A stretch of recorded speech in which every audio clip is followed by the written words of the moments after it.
나의 지성소에 들어가 보좌하며.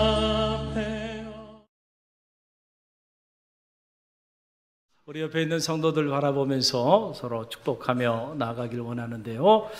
사랑합니다. 우리 옆 사람 바라보면서 사랑합니다. 할렐루야. 그래요. 사랑하는 사람과 함께 하면요, 참 더위도 날릴 수가 있어요. 할렐루야. 아무리 추워도 사랑하는 사람과 함께 하면 또 추위도 극복할 수 있고, 사랑하는 사람이 곁에 있으니까 또 사랑하는 하나님을 향하여 우리가 예배하고 또 하나님께 말씀을 듣는 시간입니다. 더위를 잘 극복하시길 바랍니다. 말씀대로 사는 것이라고 하는 영적 주제를 가지고 잠깐 말씀을 나누길 원하는데요. 우리가 인생을 이렇게 살아보면 항상 봄날은 아니잖아요. 좋은 날도 많이 있지만은 그러나 그렇지 않은 날도 많이 있는 게 사실이에요. 비바람이 몰아치고 눈보라가 치는 이러한 때를 우리가 우리 인생의 사계 안에서도 경험하게 되죠. 예기치 않은 어려움, 예기치 않은 고난, 예기치 않은 인생의 위기를 맞이할 때가 있는데, 오늘 말씀은 그런 예기치 않은 위기를 맞이하게 된 여호수아라고 하는 한 인물에 관련된 그런 말씀입니다. 감당할 수 없는 삶의 존재의 무게가 어느 날 한순간에 그의 어깨에 이렇게 드리워지게 되었습니다. 모세가 죽었어요. 그리고 아마도 성경에는 자세히 나와 있지 않지만 그 엄청난 영도자인 그 모세가 어느 날 갑자기 세상을 떠났으니, 그 모세만을 바라보며 광야를 지나왔던 이스라엘 백성들이 과연 그들의 삶이 어떠했을까, 우리가 충분히 추측이 가능하죠. 아마 난리가 나지 않았겠는가, 이런 생각을 우리가 충분히 할 수가 있습니다. 그런데 하나님께서 그 모든 난리를 여호수아 보고 네가 다 수습하라는 거예요. 그러니 여호수아 입장에서는 도망가고 싶었을 것이다 라고 하는 그런 사실입니다. 이유는 다른 게 아니죠. 여호수아가 모세 곁에서 모세를 보자 하면서 광야를 모세가 이스라엘 백성들과 어떻게 지내왔는지를 누구보다도 다 곁에서 지켜봤던 사람이기 때문에 그래요.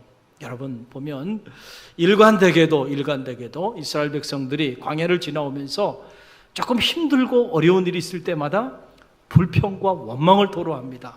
더 나아가서 반역과 반란을 꾀하죠. 결국 그러한 그들의 삶이 바뀌지 않아서 출애굽 1세대들은 광야에서 다 죽임을 당하게 돼요. 이런 모든 일들을 누가 다 보았어요? 여호수아가 봤어요. 모세조차도 어떻게 보면 이 감당할 수 없는 이 백성들로 인하여 혈기를 제어하지 못하다가 하나님께 징계를 받고 너는 여기까지, 그래서 저 가나안 땅이 내려다 보이는 느보산에서 그의 생을 마감하지 된단 말입니다. 자, 모세도 하지 못한 일이에요. 그런데 지금 이 백성을 데리고 여호수아 보고 네가 이 백성을 데리고 저 수많은 적들이 산적해 있는 저 가나안 산지를 향해서 나가라고 하니까 모세의 심정은 아마도 차라리 하나님, 제가 여기서 그냥 죽으면 죽었지 이 일만큼은 할 수가 없습니다. 도저히 이것은 불가능한 일입니다. 모세도 하지 못한 일이고요. 광야도 이렇게 어렵게 힘겹게 넘어왔는데 어떻게 저 수많은 적들이 있는 저 가나안 산지를 향해서 이 백성들을 데리고 나갑니까? 차라리 여기서 죽으라고 하십시오. 아마도 여호수아는 이렇게 하나님 앞에 말하고 싶었을 거예요. 그러나 하나님께서 그의 흔들리는 마음을 아셨어요. 그리고 찾아오셔서 그에게 주신 말씀이 오늘 본문의 말씀입니다. 우리 그 말씀 다시 한번 읽어봅니다. 7절로 9절 말씀 함께 읽습니다. 오직 강하고 극히 담대하여 나의 종 모세가 내게 명령한 그 율법을 다 지켜 행하고 우로나 좌로나 치우치지 말라.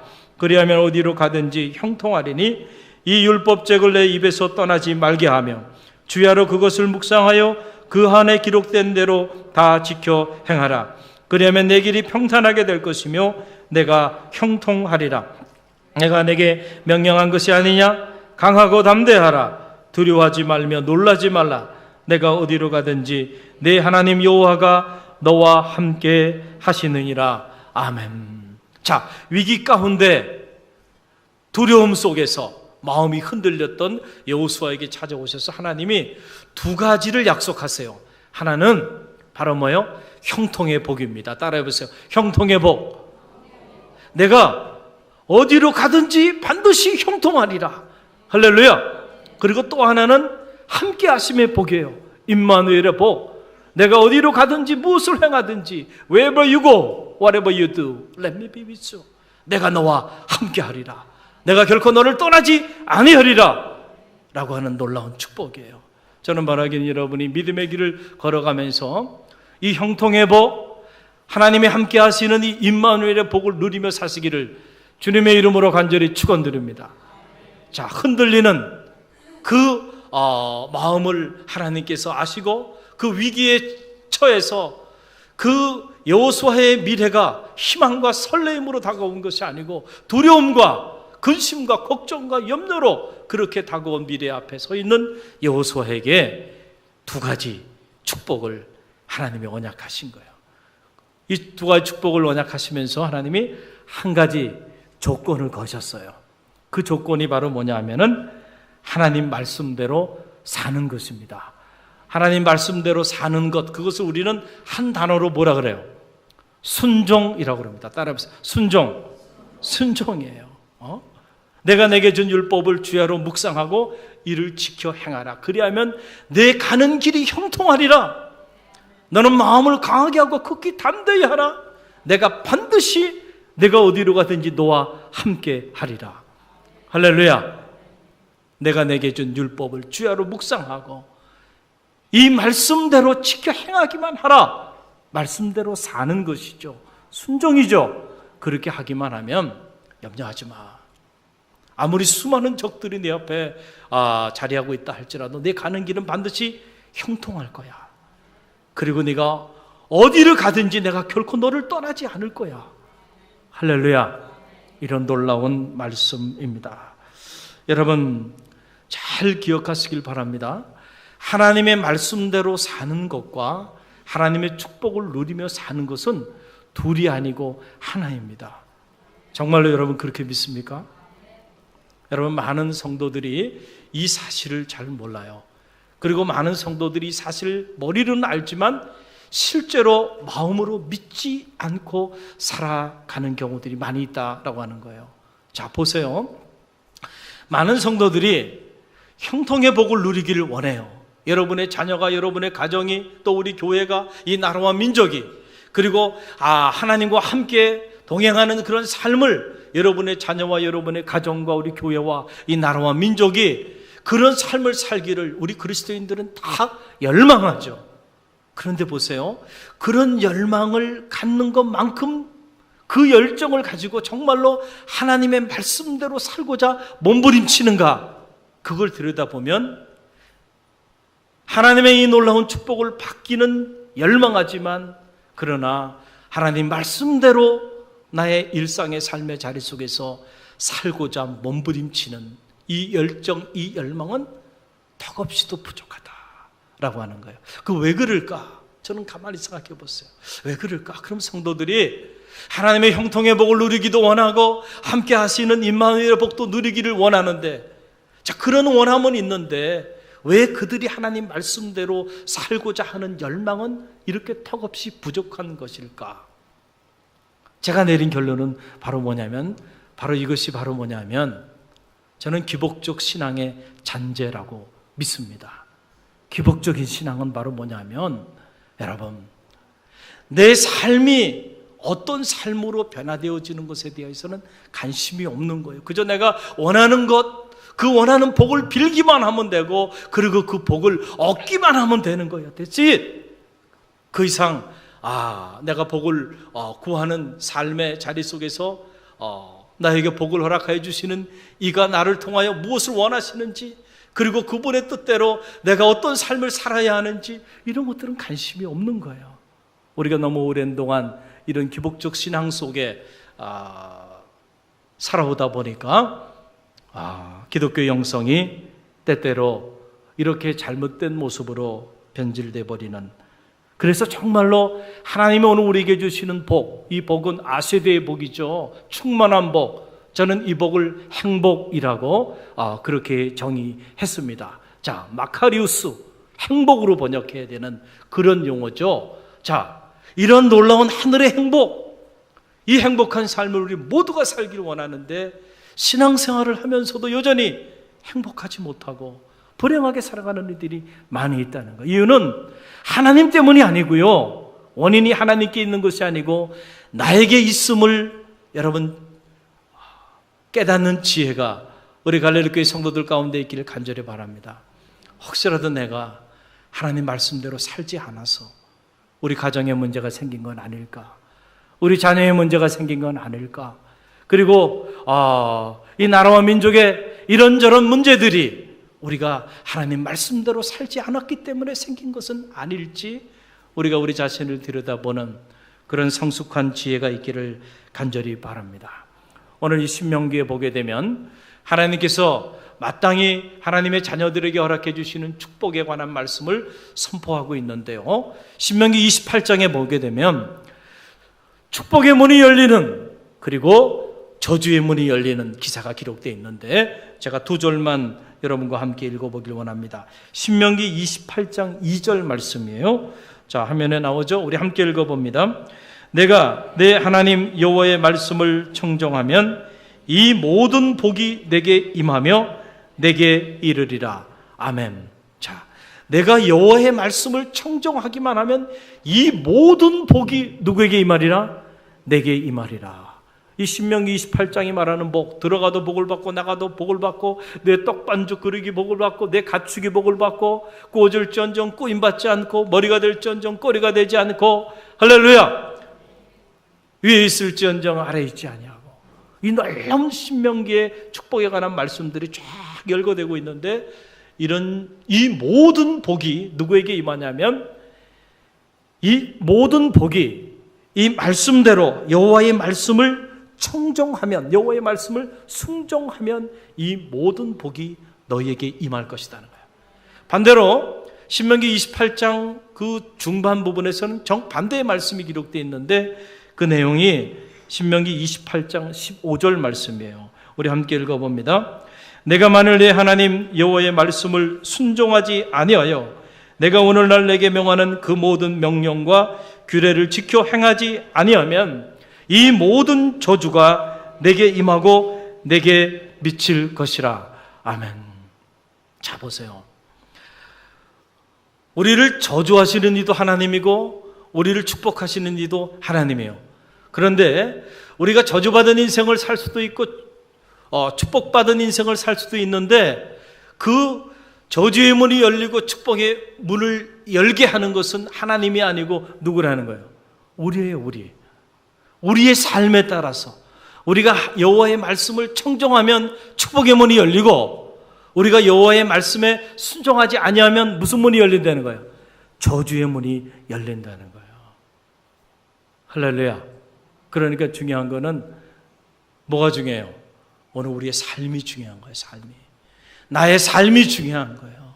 내 삶이 정말 하나님의 축복, 하나님 주시는 하늘의 행복을 누리며 살만한 그런 삶인지 아니면 그렇지 않은 삶인지, 내 삶이 정말 신명기가 말하는 천대에 이르는 가문의 가문을 통하여 이루어지는 그 축복을 누리는, 축복의 문을 여는 삶을 내가 살고 있는지, 아니면 가문에 흐르는 저주의 그 문을 열며 살고 있는지, 우리가 우리 자신을 말씀 안에서 정직하게 들여다볼 수 있는 그런 지혜가 있기를 주님의 이름으로 간절히 축원드립니다. 여러분, 요십 업계의 대부인 백종원 씨를 여러분 잘 알고 있죠? 제가 즐겨보는 프로 중에 한 프로가 바로 백종원의 골목시장이라고 하는 프로그램이에요. 그 프로그램을 보면서 저도 많은 것들을 배웁니다.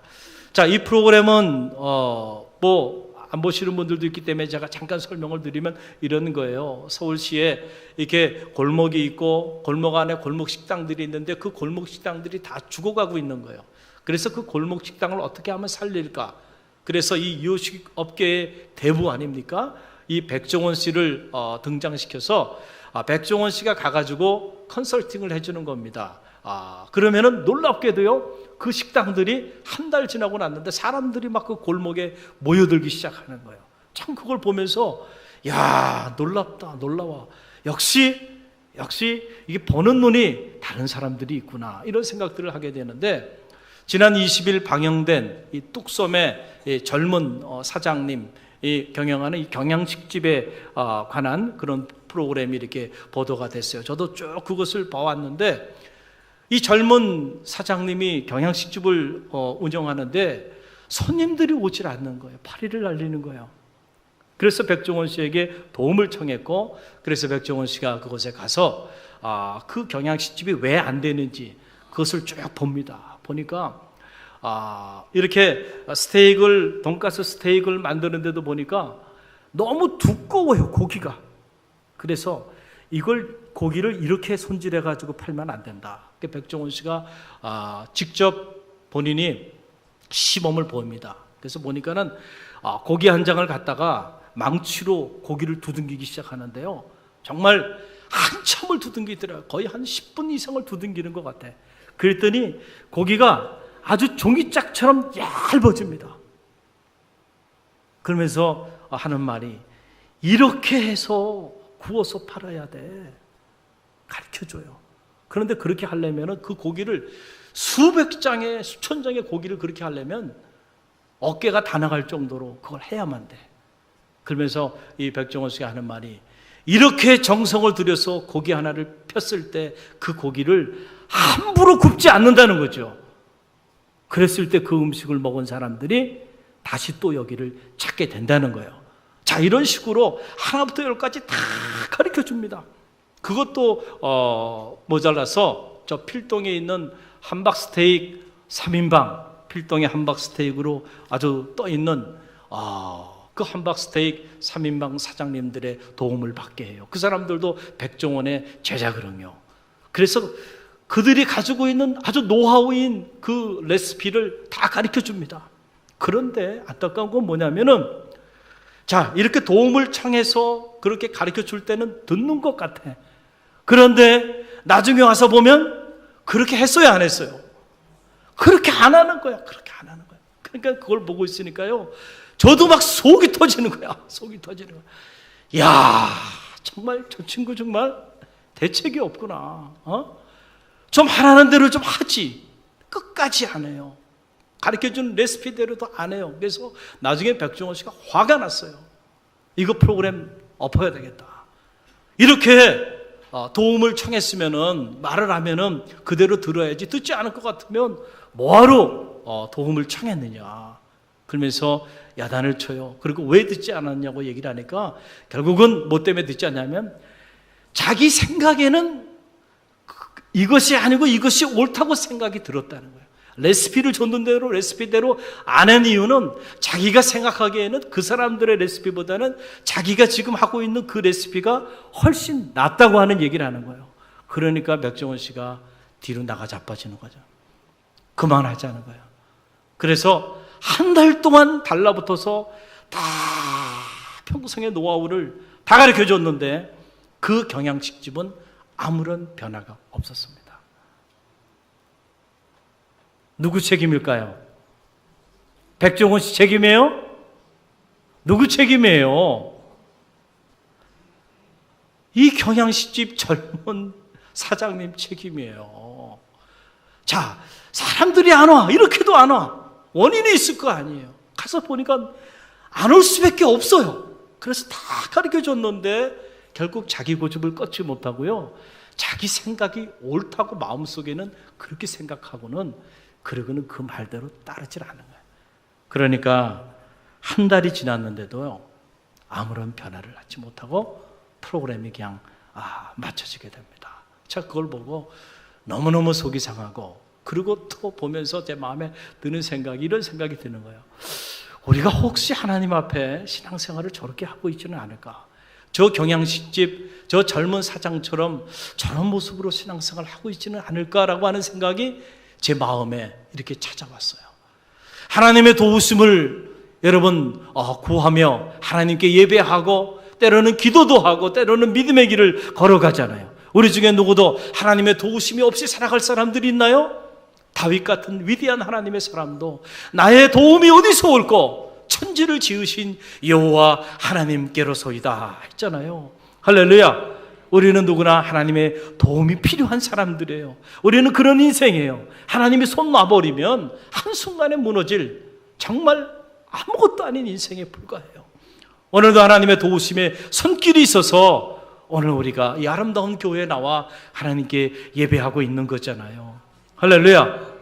하나님의 도움이 정말로 필요합니까? 그렇다고 하면 하나님 말씀하시는 대로 한번 살아보세요. 하나님의 도움을 구할 때 하나님은 외면하지 않으세요. 우리의 작은 신음소리에도 언제나 응답하시는 분이세요. 오늘 이 순간도 하나님은 말씀으로 응답해 주시고 매일 새벽마다 말씀으로 응답해 주시고 수요일, 금요일 모든 모임마다 하나님 말씀으로 역사하여 주시죠. 그런데 여러분 보세요. 우리가 정말로 그 말씀대로 그 말씀을 붙잡고 살려고 몸부림치고 있나요? 하나님이 그러면 너 이렇게 살아.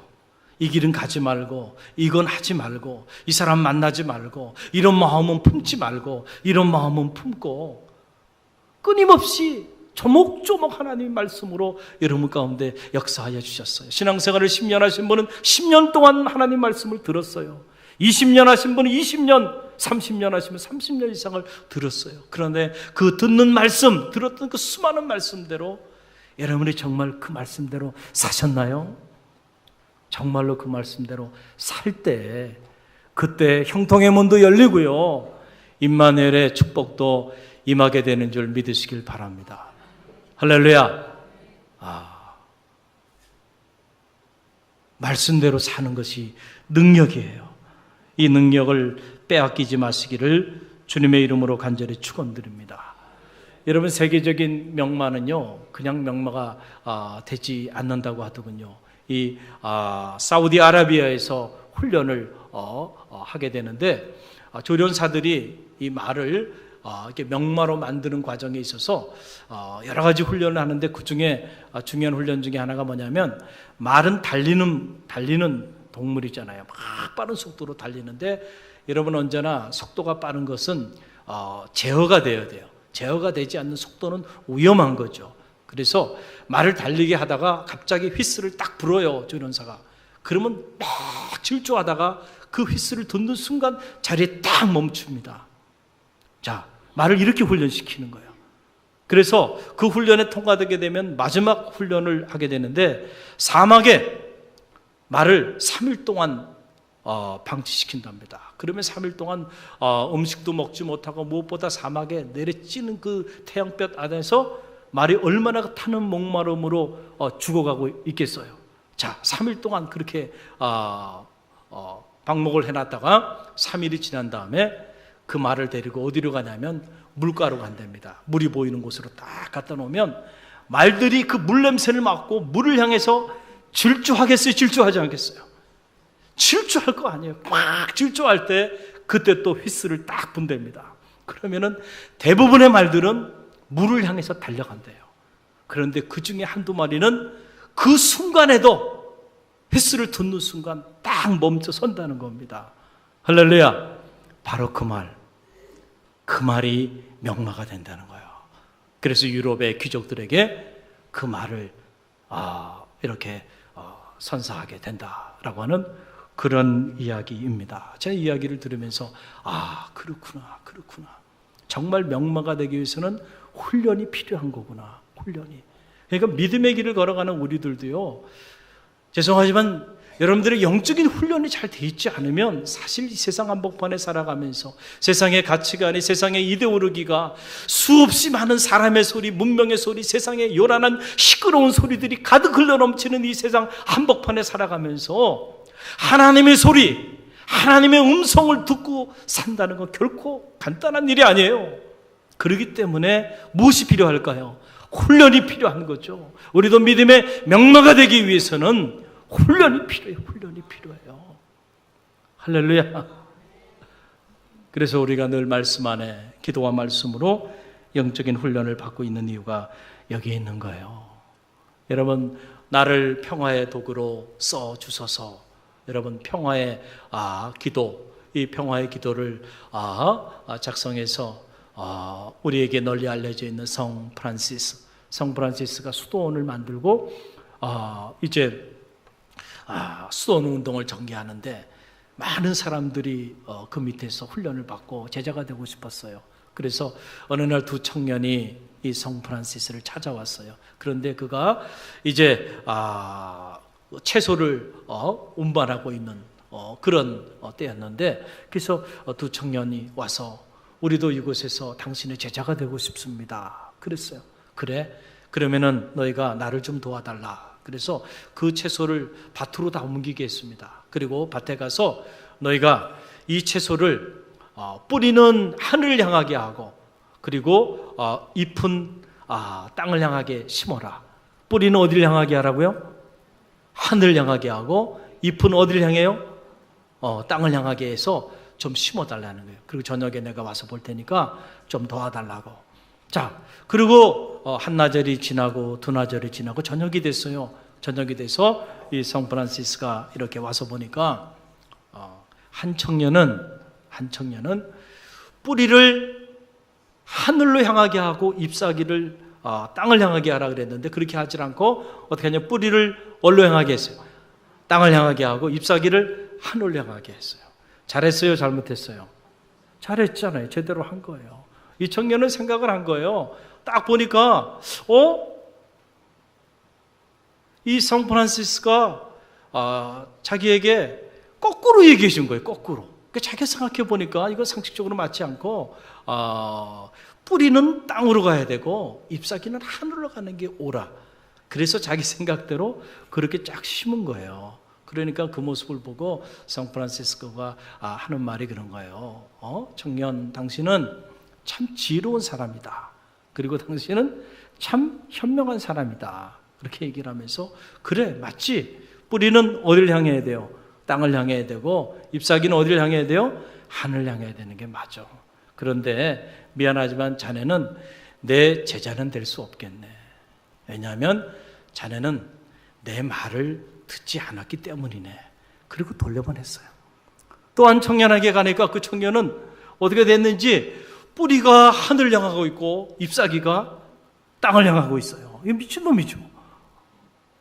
그런데 어떻게 된 일인지 성 프란시스가 이 청년에게 하는 말이, 자네는 내가 보니까 좀 어리석고 우직하고 우둔한 데가 있는데, 그런데도 불구하고 자네는 내 말에 순종했기 때문에 자네는 이미 내 제자야. 나와 함께 하자고. 할렐루야. 여러분 한번 생각해 보세요. 성 프란시스코가 채소의 뿌리가 땅으로 향하고 잎사귀가 하늘을 향해야 된다는 거, 그걸 몰랐겠어요? 그걸 몰랐겠어요? 그걸 몰라서 그렇게 하라고 말했겠어요? 다 그 나름대로 뜻이 있었던 거죠. 할렐루야. 과연 이 수도원에 와서 이 수도 생활을 하면서 나의 제자가 될 수 있는지, 그러기 위해서는 자기 생각을 내려놔야 되는데, 자기 고집도 내려놔야 되는데, 그리고 순종하는 법을 배워야 하는데, 과연 이 사람이 자기 고집과 생각을 내려놓고 내 말에 순종할 수 있는 사람인지 아닌지를 테스트하기 위해서 그렇게 시킨 거잖아요. 할렐루야. 여러분, 그렇습니다. 주님께서 하신 말씀이 내 양은 내 음성을 듣는다 그랬어요. 정말로 우리가 주님의 양이라고 한다면 세상의 소리가 아무리 요란하게 들려와도요, 우리의 귀에는 무슨 소리가 들려야 돼? 주님의 소리가 들려야 돼요. 나를 향한 하나님의 그 음성이 들려와야 되고요, 그 음성을 따라 내가 나아갈 때 내가 그분의 양이 되는 거예요. 내가 그 음성을 따라 살지 않고 세상의 요란한 소리를 따라 살아가면서 내가 푸른 초장 쉴만한 물가로 나를 왜 인도하지 않았냐고 이렇게 불평하고 원망한다고 한다면 얼마나 안타까운 일이 되겠느냐라고 하는 그런 사실입니다. 여러분 중국 대륙을 대표하는 위대한 영적인 스승이죠. 워츠만 리라고 하는 위대한 하나님의 사람입니다. 이 워츠만 리가 20권이 넘는 책을 쓰게 되는데 원래는 신학교에서 공부도 해본 적이 없는 분이에요. 그러나 그가 믿음을 갖기 시작하면서 하나님의 세계를 알고 싶어서 무려 3,000권이 넘는 신학 서적들을 그가 읽기 시작하고 그러면서 그때마다 놀라운 사실들을 깨닫기 시작합니다. 그 깨달음을 가지고 책을 쓰기 시작한 거예요. 그 20권에 넘는 책들 중에 대표적인 책 중에 하나가 바로 뭐냐면 영적 권위라고 하는 책이에요. 이 영적 권위라는 책에서 그가 교회에 대한 이런 정의를 내립니다. 그 내용이 바로 뭐냐면 크리스찬이라고 하는 것은 다른 것이 아닙니다. 크리스찬이 평생 배워야 할 것은 순종뿐입니다. 교회는 순종을 가르치고 순종을 배우는 순종 학교입니다.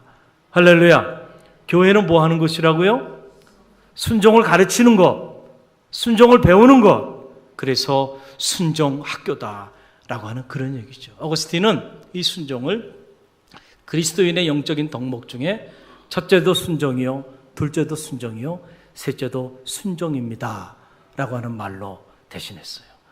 여러분, 우리가 믿음의 길을 걸어가면서요, 하나님의 말씀에 순종하지 않고 하나님 말씀대로 살지 않으면 죄송하지만 하나님의 역사가 나타나지 않습니다.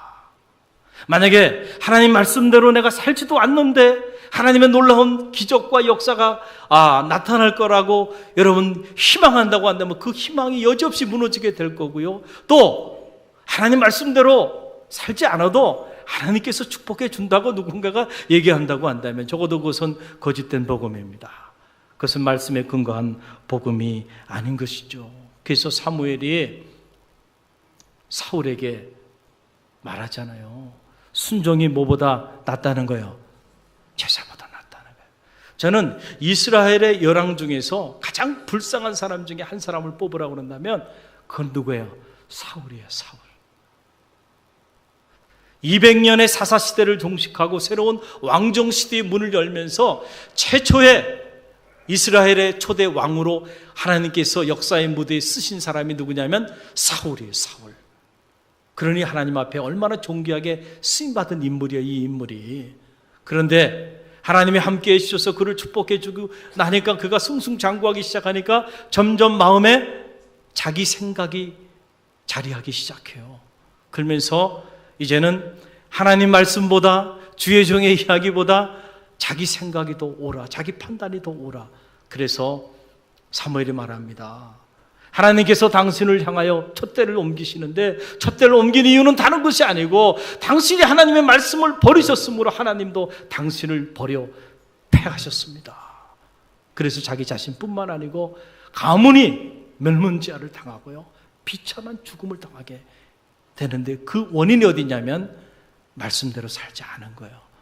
그런데 참 어떻게 보면 사울 입장에서 보면 억울해요. 억울해. 너무너무 억울해. 제가 봐도 어떤 경우에는 하나님이 이렇게까지 하실 필요가 있었을까? 하나님 좀 너무하신 거 아닌가? 그런 생각이 들기도 해요. 인간적으로는 제 안에도 그 말씀 묵상할 때마다. 사무엘이 기다리라 그러잖아요. 때를 기다리라. 내가 가서 정한 시간에 전쟁을 치르기 전에 하나님께 제사하고 그리고 전쟁을 치르겠다는 거예요. 자, 사무엘이 그렇게 사울에게 말해요. 그래서 사울이 전쟁을 치르기 전에 하나님께 제사 드리기 위하여 기다립니다. 자, 정한 시간이 됐어요. 그런데 그 정한 시간에 사무엘이 왔어요, 안 왔어요? 안 왔어요. 그리고 지금 전쟁은 지금 치러야 되는 상황이에요. 그래서 정한 시간이 오지 않았기 때문에 사울이 다른 짓을 한 것이 아니고 하나님께 제사한 거예요. 예배 드린 거예요, 자기가 먼저. 그런데 이것이 문제가 된 거예요. 사무엘이 늦게 왔습니다. 그리고 사무엘이 야단을 칩니다. 기다리라고 하지 않았느냐? 할렐루야. 기다리라고 하지 않았느냐? 정한 시간이 지났더라도 기다리라고 하면 기다려야지. 왜 기다리지 못하고 네가 임의로, 네가 제사장이냐? 네가 주의 종이냐? 왜 네가 예배를 드리고 나가느냐? 그것이 문제가 된 거예요. 억울해요? 억울하지 않아요? 억울하잖아요. 억울하잖아요. 억울하잖아요.